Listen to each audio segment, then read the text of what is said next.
Is Jeremy. Jeremy enjoys evaluating, and he hopes that I will forgive him for evaluating both of her speeches. Please help me welcome Jeremy, and he is evaluating I speech, who's teaching whom.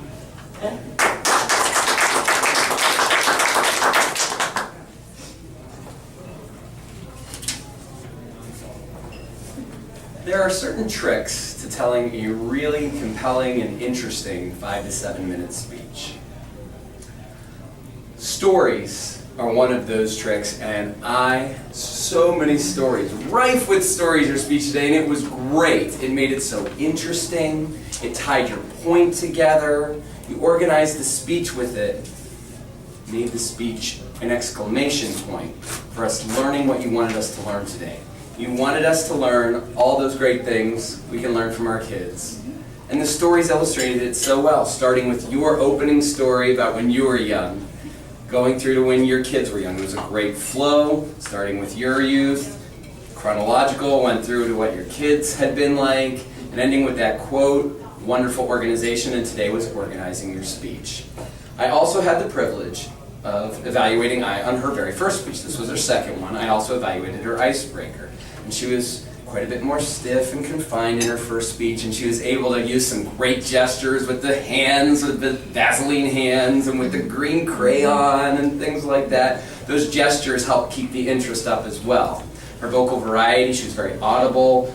You could add a little bit more vocal variety, but it's very early, so we're not going to focus too much on that. Same thing with your stance. You probably were a little stiff, could have let a little more loose and moved a little bit more. But again, very early on. The improvements I really want to focus on today are the organization, because I think it could have been a little bit better if you'd have opened with that story, then closed the opening with that quote, and tied the quote through the entire speech, and then closed with a story that was your aha moment of, that reminds me when I had Vaseline hands. That was their Vaseline hand moments for me. Now I know what my mom was feeling, and I hope she learned what I did, which is all the wonderful things we can learn from our kids. The other thing moves into your next speech, which is going to be how to say it. You said your mom was pissed. And while I'm sure she was, that would have been a great opportunity for a really good word. Pissed is one of those kind of cheat words that it's funny and it makes us laugh, but you can use really good extra words like incensed.